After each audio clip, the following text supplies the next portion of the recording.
আমি ডাকি এর ইংরেজি আই কল, কিন্তু আমি যদি বলি আমাকে ডাকা হয় এর ইংরেজি কি হবে? আমি ডাকলাম এর ইংরেজি আই কল্ড, কিন্তু আমি যদি বলি আমাকে ডাকা হয়েছিল এর ইংরেজি কি হবে? So hello and welcome back to my channel my students, how are you all? Hope you are all fit and fine. Today's topic is very important, that's why I request you to watch the entire class. So without further delay, let's start today's class. তোমরা অনেকেই জানো যে আমি ডাকি এর ইংরেজি I call, কিন্তু যখন বলা হয় যে আমাকে ডাকা হয়, আমাকে ডাকা হচ্ছে, আমাকে ডাকা হয়েছে, আমাকে ডাকা হয়েছিল, আমাকে ডাকা হচ্ছিল, আমাকে ডাকা হবে, এই ধরনের কথাগুলো বলতে গেলেই কিন্তু প্রবলেমের সৃষ্টি হয়। তো এই ধরনের কথাগুলোকে তোমরা ইংরেজিতে কিভাবে বলবে সেই নিয়েই আজকের ক্লাসটি। তো আজকের ক্লাসটি যদি মনোযোগ সহকারে দেখো এবং বোঝার চেষ্টা করো, আশা করছি এই ধরনের কথাগুলো তোমরা এখন থেকে খুব সহজেই বলতে পারবে। তো চলো ক্লাসটি শুরু করা যাক। তার আগে তোমাদের কাছে একটি রিকোয়েস্ট, যারা চ্যানেলটিতে নতুন রয়েছে এখনো পর্যন্ত চ্যানেলটিকে সাবস্ক্রাইব করোনি, এখনই এই ভিডিওর নিচে সাবস্ক্রাইব বাটনটিতে ক্লিক করে চ্যানেলটিকে সাবস্ক্রাইব করে বেল আইকনটিকে বাজিয়ে রাখো। তো এই ধরনের কথাগুলো বলার জন্য আমাদেরকে দুটো জিনিস ভালোভাবে জানতে হবে, একটা হচ্ছে টেন্স এবং অ্যাক্টিভ টু প্যাসিভ, ঠিক আছে? অর্থাৎ যারা তোমরা কোনোদিন ভয়েস চেঞ্জ করেছো তোমরা নিশ্চয়ই জানো যে অ্যাক্টিভ এবং প্যাসিভ বিষয়টা কি। তো আমি প্রত্যেকটা টেন্সের অ্যাক্টিভের কথা এবং প্যাসিভের কথা কীরকম হয় উদাহরণের মাধ্যমে তোমাদেরকে দেখানোর চেষ্টা করছি এবং বোঝানোর চেষ্টা করছি। প্রত্যেকে মনোযোগ সহকারে দেখো এবং বোঝার চেষ্টা করো, ঠিক আছে? তো প্রথমে আলোচনা করছি প্রেজেন্ট সিম্পল বা প্রেজেন্ট ইনডিফিনিট টেন্সের অ্যাক্টিভের কথাগুলো কেমন হয় এবং প্যাসিভের কথাগুলো কেমন হয়। ওকে, তো আমি ডাকি এটি হচ্ছে প্রেজেন্ট ইনডিফিনিট টেন্সের একটি কথা, আমি ডাকি, এর ইংরেজি হচ্ছে আই কল। কিন্তু যখন আমরা বলছি আমাকে ডাকা হয় এর ইংরেজিটা কি? আমাকে ডাকা হয় এটি কিন্তু প্যাসিভের একটি কথা, ঠিক আছে? প্রেজেন্ট সিম্পল অর্থাৎ প্রেজেন্ট ইনডিফিনিট টেন্সেরই কথা, কিন্তু এটি হচ্ছে প্যাসিভের কথা, ঠিক আছে? তো এই আমাকে ডাকা হয় এর ইংরেজি তাহলে কি হবে? যে I am called, I am called. অর্থাৎ কি করা হলো, এখানে একটা অক্সিলারি ভার্ব আনা হলো অ্যাম এবং হচ্ছে ভার্বের থার্ড ফর্ম ইউজ করা হলো।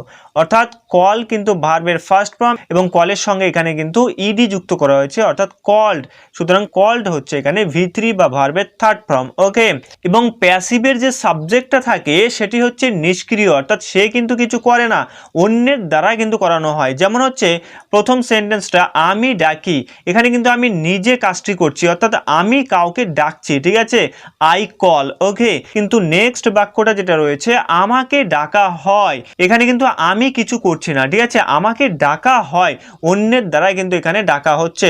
সুতরাং আমাকে অর্থাৎ সুতরাং আমি কিন্তু এখানে নিষ্ক্রিয়, আমি কিন্তু কোনো কাজ করছে না, ঠিক আছে? অন্যের দ্বারা কিন্তু করা হচ্ছে। সুতরাং সাবজেক্ট যখন নিষ্ক্রিয় থাকে, সাবজেক্ট যখন নিজে কাজ না করে, সেই সেন্টেন্সগুলো কিন্তু প্যাসিভে হয়ে থাকে, ঠিক আছে? নেক্সট আরও এক্সাম্পল দেখো, তাহলে আরও বিষয়টি ক্লিয়ার হয়ে যাবে।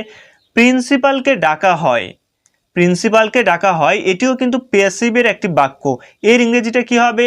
The principal is called, the principal is called. এখানে কিন্তু প্রিন্সিপাল কিছু করছে না, ঠিক আছে? প্রিন্সিপালকে কিন্তু ডাকা হয় অন্য কারো দ্বারা, ঠিক আছে? প্রিন্সিপালকে ডাকা হয়, এর ইংরেজিটা হচ্ছে দ্য প্রিন্সিপাল ইজ কল্ড। তবে এখন তোমরা বলতে পারো যে প্রথম প্যাসিভ সেন্টেন্সটায় তোমরা দেখলে আয়ের পর অ্যাম ছিল, কিন্তু এখানে দ্য প্রিন্সিপালের পর ইজ হয়েছে। ইজ কেন হয়েছে? কারণ দ্য প্রিন্সিপাল এখানে হচ্ছে থার্ড পার্সন সিঙ্গুলার নাম্বার, আর থার্ড পার্সন সিঙ্গুলার নাম্বার হলে অবশ্যই আমাদেরকে ইজ ইউজ করতে হবে, আমরা কিন্তু অ্যাম ইউজ করতে পারবো না, ঠিক আছে? দেন হচ্ছে কল্ড V3। ওকে, নেক্সট উদাহরণ দেখো, রহিমকে ডাকা হয়, রহিমকে ডাকা হয়, এর ইংরেজিটা কি হবে? যে Rahim is called, Rahim is called. Okay, তো এই হচ্ছে প্রেজেন্ট সিম্পল বা প্রেজেন্ট ইনডিফিনিট টেন্সের প্যাসিভের কথা, ঠিক আছে? চলো এবার প্রেজেন্ট কন্টিনিউয়াস টেন্সের অ্যাক্টিভ এবং প্যাসিভের কথাগুলো দেখে নেওয়া যাক। আমি ডাকছি, এর ইংরেজি হচ্ছে আই অ্যাম কলিং। তো এটি হচ্ছে প্রেজেন্ট কন্টিনিউয়াস টেন্সের অ্যাক্টিভের কথা, ঠিক আছে? এখানে দেখো আমি নিজে কাজটি করছি, আমি কাউকে ডাকছি, ঠিক আছে? আমি ডাকছি, আই অ্যাম কলিং। কিন্তু এবার যদি আমি বলি আমাকে ডাকা হচ্ছে, এর ইংরেজি কি হবে? যে I am being called, I am being called. তো এটি হচ্ছে প্যাসিভের কথা, ঠিক আছে। এখানে কিন্তু আমি ডাকছি না কাউকে, আমাকে ডাকা হচ্ছে, ঠিক আছে, অন্য কারো দ্বারা। সুতরাং এটি কিন্তু প্যাসিভের কথা। এবং প্যাসিভের কথাগুলো আমরা কিভাবে বলবো প্রেজেন্ট কন্টিনিউয়াস টেন্সের, যে আই অ্যাম বিং কল্ড, এখানে কি করা হলো যে অক্সিলারি ভার্ব অ্যাম এবং বিং নিয়ে আসা হলো এবং সঙ্গে কি করা হলো V3 ইউজ করা হলো। অর্থাৎ প্রথমে দেখো যে আমি ডাকছি, এর ইংরেজিটা হচ্ছে আই অ্যাম কলিং। এখানে কিন্তু কলের সঙ্গে আইএনজি যুক্ত করা হয়েছিল, ঠিক আছে, কলিং ছিল। বাট আমরা যখন এটাকে প্যাসিভে করছি তখন কি করা হলো যে এই কলটাকে অর্থাৎ আমাদেরকে ভার্বটাকে V3 করতে হলো, ঠিক আছে, অর্থাৎ কল্ড। সুতরাং আমাকে ডাকা হচ্ছে, এর ইংরেজি হচ্ছে I am being called. Next example দেখো, তোমাকে ডাকা হচ্ছে, এর ইংরেজি কি হবে, এটিও প্যাসিভের একটি কথা। সুতরাং এর ইংলিশটা হবে you are being called, you are being called. যেহেতু আই হচ্ছে ফার্স্ট পারসন, যার কারণে আই এর পরে অ্যাম ইউজ করতে হয়েছিল। বাট এখানে ইউ হচ্ছে সেকেন্ড পারসন, এবং সেকেন্ড পারসন হলে অবশ্যই আমরা আর ইউজ করব, ঠিক আছে। You are being called present continuous টেন্সে ফার্স্ট পারসন হলে অবশ্যই আমরা অ্যাম ইউজ করব, সেকেন্ড পারসন হলে অবশ্যই আমরা আর ইউজ করব, এবং third person singular number subject হলে ইজ ইউজ করব। নেক্সট এক্সাম্পল দেখো, প্রিন্সিপালকে ডাকা হচ্ছে, প্রিন্সিপালকে ডাকা হচ্ছে, এটিও প্যাসিভের একটি কথা। তো এর ইংরেজি কি হবে, the principal is being called, the principal is being called. এখানে দ্য প্রিন্সিপাল হচ্ছে থার্ড পারসন সিঙ্গুলার নাম্বার, যার কারণে ইজ ইউজ করা হয়েছে, এবং দেন বিং, তারপর হচ্ছে V3। ওকে, তাহলে প্রেজেন্ট কন্টিনিউয়াস টেন্সের কথাগুলো আমরা কিভাবে বলছি, subject plus am is are plus being plus হচ্ছে V3 ইউজ করছি। এবার আলোচনা করব যে প্রেজেন্ট পারফেক্ট টেন্সের অ্যাক্টিভ এবং প্যাসিভের কথাগুলো কেমন হয়। যে আমি ডেকেছি, এর ইংরেজি হচ্ছে আই হ্যাভ কল্ড। এটি কিন্তু অ্যাক্টিভের একটি কথা। প্রেজেন্ট পারফেক্ট টেন্সের অ্যাক্টিভের কথা হচ্ছে আমি ডেকেছি, আই হ্যাভ কল্ড। কিন্তু আমি যদি বলি যে আমাকে ডাকা হয়েছে, এটি কিন্তু প্যাসিভের একটি কথা, ঠিক আছে। কারণ এখানে দেখো আমি কিন্তু নিজে কাউকে ডাকিনি, আমাকে কিন্তু ডাকা হয়েছে, ঠিক আছে, কারো দ্বারা ডাকা হয়েছে। কিন্তু প্রথম সেন্টেন্সটা দেখো যে আমি ডেকেছি, এখানে কিন্তু আমি নিজেই কাজটি করেছি, অর্থাৎ আমি কাউকে ডেকেছি। কিন্তু দ্বিতীয় সেন্টেন্সে আমাকে ডাকা হয়েছে, ঠিক আছে, আমি কাউকে ডাকিনি কিন্তু কেউ আমাকে ডেকেছে। সুতরাং এটি কিন্তু প্যাসিভের একটি কথা। এবং প্রেজেন্ট পারফেক্ট টেন্সের প্যাসিভের কথাগুলো আমরা ইংরেজিতে কিভাবে বলবো, যে I have been called, I have been called. এখানে প্যাসিভের জন্য জাস্ট একটা জিনিস আমরা এক্সট্রা নিয়েছি, যেটি হচ্ছে হ্যাবের পর বিন, ঠিক আছে, বিন কিন্তু আমাদেরকে নিয়ে আসতে হবে প্যাসিভের জন্য। ওকে, নেক্সট এক্সাম্পল দেখো, তাদেরকে ডাকা হয়েছে, তাদেরকে ডাকা হয়েছে, এটিও প্যাসিভের একটি কথা। এবং এর ইংলিশটা কি হবে, they have been called, they have been called. Next example দেখো, প্রিন্সিপালকে ডাকা হয়েছে, প্রিন্সিপালকে ডাকা হয়েছে, এর ইংরেজি কি হবে, the principal has been called. এখানে কিন্তু হ্যাজ করা হয়েছে, কারণ দ্য প্রিন্সিপাল হচ্ছে থার্ড পারসন সিঙ্গুলার নাম্বার, আর থার্ড পারসন সিঙ্গুলার নাম্বার হলে প্রেজেন্ট পারফেক্ট টেন্সে আমাদেরকে হ্যাজ ইউজ করতে হবে। Okay, the principal has been called. আশা করছি তোমাদের বোঝাতে পারছি যে প্রেজেন্ট পারফেক্ট টেন্সের প্যাসিভের কথাগুলো তোমরা কিভাবে বলবে। ওকে, এবার আলোচনা করব পাস্ট সিম্পল বা পাস্ট ইনডিফিনিট টেন্সের অ্যাক্টিভ এবং প্যাসিভের কথাগুলো কেমন হয়, এবং সেই কথাগুলোকে তোমরা ইংরেজিতে কিভাবে বলবে। ওকে, আমি ডাকলাম, এর ইংরেজি হচ্ছে আই কল্ড। এটি কিন্তু পাস্ট সিম্পল বা পাস্ট ইনডিফিনিট টেন্সের একটি কথা, ঠিক আছে। আমি ডাকলাম, আই কল্ড, কল্ড হচ্ছে এখানে V2 অর্থাৎ ভার্বের সেকেন্ড ফর্ম। এখানে দেখো আমি ডাকলাম, আমি নিজে কাজটি করলাম, যে আমি কাউকে ডাকলাম, ঠিক আছে, আই কল্ড। কিন্তু আমি যদি বলি আমাকে ডাকা হয়েছিল, অর্থাৎ এখানে কিন্তু আমাকে অন্য কারো দ্বারা ডাকা হয়েছিল। সুতরাং এটি কিন্তু প্যাসিভের একটি কথা। পাস্ট ইনডিফিনিট বা পাস্ট সিম্পল টেন্সের প্যাসিভের কথাগুলো কিভাবে বলবো, যে I was called, I was called, আয়ের পর কিন্তু এখানে ওয়াজ ইউজ করা হয়েছে, অর্থাৎ ওয়াজ অথবা ওয়ার প্লাস V3 ইউজ করতে হবে আমাদের পাস্ট সিম্পলের প্যাসিভের কথাগুলো বলার জন্য, ঠিক আছে। নেক্সট এক্সাম্পল দেখো, তোমাকে ডাকা হয়েছিল, এর ইংরেজি কি হবে, you were called, you were called. তো এখানে দেখো ইউ এর পর ওয়ার ইউজ করা হয়েছে, কারণ এখানে ইউ হচ্ছে সেকেন্ড পারসন, এবং পাস্ট ইনডিফিনিটের প্যাসিভের কথাগুলো বলার জন্য আমাদেরকে ইউজ করতে হবে ওয়াজ অথবা ওয়ার প্লাস V3। তো যেহেতু এখানে ইউ হচ্ছে সেকেন্ড পারসন, সেকেন্ড পারসনের সঙ্গে অবশ্যই আমাদেরকে ওয়ার ইউজ করতে হবে, ঠিক আছে, দেন হচ্ছে V3। তো ইউ ওয়ার কল্ড, আমাকে ডাকা হয়েছিল। নেক্সট এক্সাম্পল দেখো, রহিমকে ডাকা হয়েছিল, এটিও প্যাসিভের একটি কথা। এর ইংরেজিটা কি হবে? Rahim was called. Rahim was called. এখানে দেখো রহিম হচ্ছে থার্ড পারসন সিঙ্গুলার নাম্বার, যার কারণে কিন্তু রহিমের পর আমরা এখানে ওয়াজ ইউজ করেছি, ঠিক আছে। দেন হচ্ছে V3 হচ্ছে কল্ড, অর্থাৎ রহিম ওয়াজ কল্ড। তো এই হচ্ছে পাস্ট সিম্পলের প্যাসিভের কথাগুলো তোমরা কিভাবে বলবে, ঠিক আছে।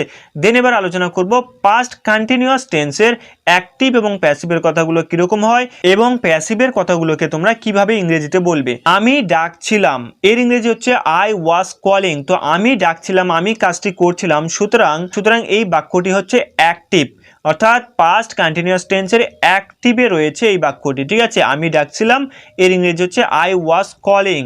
কিন্তু আমি যদি বলি আমাকে ডাকা হচ্ছিল, আমি কিন্তু কাউকে ডাকিনি, অর্থাৎ আমাকে ডাকা হচ্ছিল, অর্থাৎ সাবজেক্ট কিন্তু এখানে নিষ্ক্রিয়, ঠিক আছে। সাবজেক্ট কিন্তু কাজটি করছে না, অন্য কারো দ্বারা কিন্তু করা হচ্ছে। সুতরাং আমাকে ডাকা হচ্ছিল, এর ইংরেজিটা হবে I was being called. I was being called. অ্যাক্টিভের কথাটি ছিল আমি ডাকছিলাম, এর ইংরেজিটা হচ্ছে আই ওয়াজ কলিং। কিন্তু যখনই আমরা প্যাসিভের কথাটি বলছি তখন কি করা হলো যে I was being called. I was being called, অর্থাৎ অ্যাক্টিভেও ওয়াজ ছিল, প্যাসিভেও ওয়াজ রয়েছে, বাট তারপরে বিং আনতে হয়েছে আমাদেরকে এবং ভার্বের থার্ড ফর্ম ইউজ করতে হয়েছে, ঠিক আছে। এবং আরেকটা বিষয় তোমাদেরকে জানিয়ে রাখি, প্রত্যেকটা টেন্সের ক্ষেত্রেই প্যাসিভে যখন আমরা কথাগুলো বলবো তখন কিন্তু অবশ্যই আমাদেরকে ভার্বের থার্ড ফর্ম ইউজ করতে হবে, ঠিক আছে।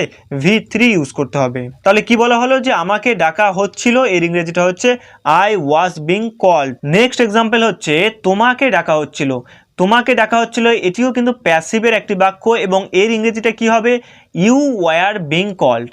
ইউ ওয়ার বিং কল্ড, অর্থাৎ ইউ যেহেতু এখানে সেকেন্ড পারসন, যার কারণে ওয়ার ইউজ করতে হয়েছে। দেন হচ্ছে বিং প্লাস V3 ভার্বের third form, you were being called. এবার আলোচনা করব ফিউচার সিম্পল বা ফিউচার ইনডিফিনিট টেন্সের অ্যাক্টিভ এবং প্যাসিভের কথাগুলো কেমন হয় এবং প্যাসিভের কথাগুলোকে তোমরা ইংরেজিতে কিভাবে বলবে।